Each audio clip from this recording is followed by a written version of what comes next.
क्या बोलो ये क्या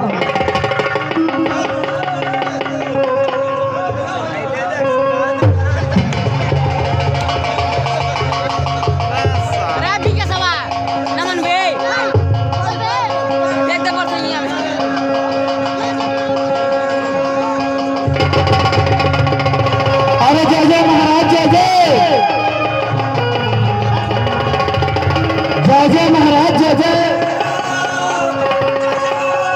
जय जय महाराज जय जय। शांत महाराज शांत शांत शांत शांति ना। जय जय महाराज जय जय। शांत महाराज शांत।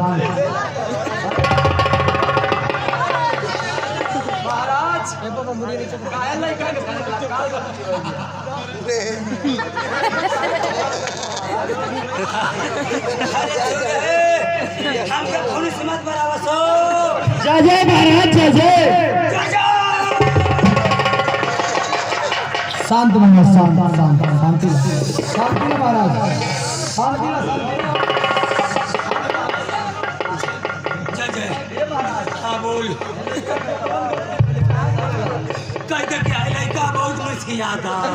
जय जय महाराज जय जय। अगर लड़का के राज चुप करेगा तो हो के ले लेवे जय जय महाराज जय जय।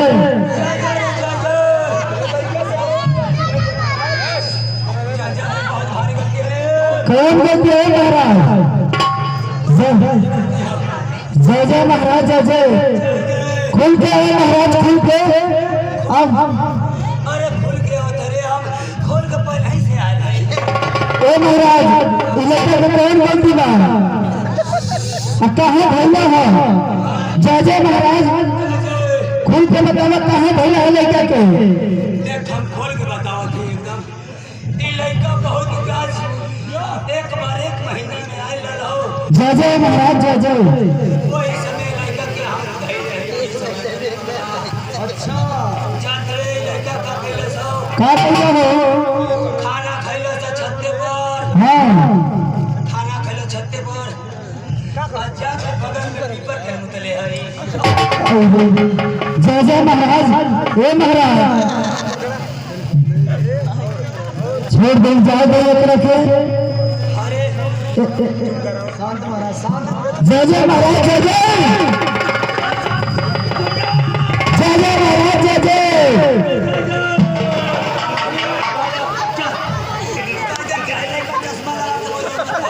जय जय महाराज जय जय।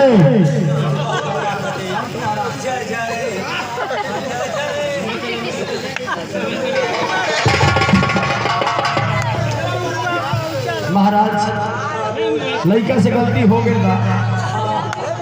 एक के छोड़ता ई बतावा तुम्हार नाम का है? अरे हमार नाम जानते थोड़े। अरे हमार नाम हरिया। अरे हरिया। जय जय महाराज जय जय। हरिया ई कौन देवता हो महाराज? हरिया अरे हम जात के नेटुआ है रे नेटुआ। नेटुआ ए महाराज तुम्हार नाम हड़िया है।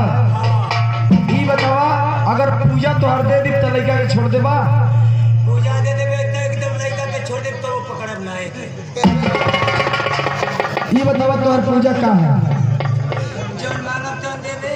हाँ महाराज जौन शक्ति अनुसार जौन हुई तोहर पूजा दे देबा। जौन मांगब तो देबे। हाँ महाराज। जौन मांगब तो देबे। हाँ महाराज ना देबे तो दे दे महाराज। अगर ना देबे तो तुरंत लड़का का हाथ दे ले। ना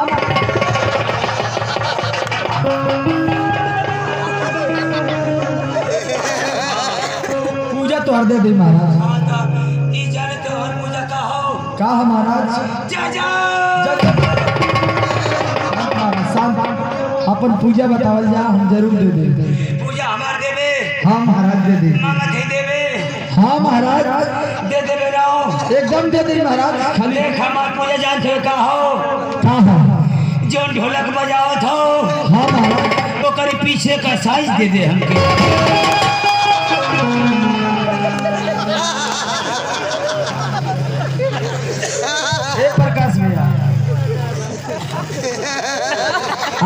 दे दो इनके पीछे का साइज मांगत है। पीछे का साइज ले बना ले ला उनसे का भाई ढोलक के पीछे का साइज मांगत ला। आई हो दादा कहो हम कहाँ मंगनी हो हमके तो मालूम है ना काका भाई है इधर। सुना एकर ना दोष भक्ति परा कनी ना जाके पिसाब कइला ना ओही जगह के देवता धरे ले देवता धैले रहल ह हां कैसे हम कैसे रहनी हो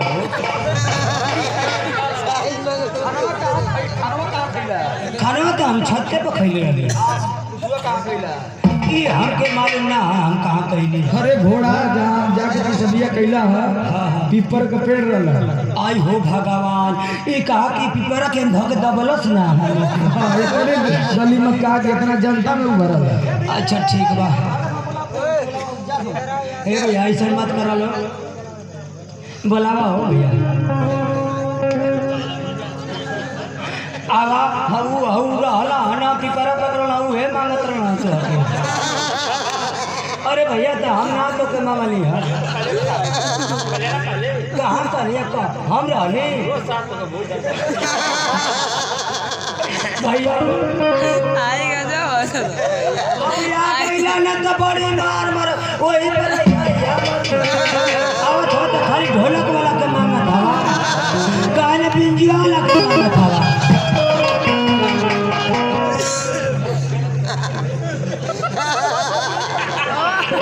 अरे मैडम जी अरे सॉरी उस्ताद जी हाँ कहिए ये हरिंदर ठेकेदार की तरफ से हाँ 501 रुपये का पुरस्कार। हरिंदर ठेकेदार देना हाँ हरपुर के धरती से। अच्छा लक्कड़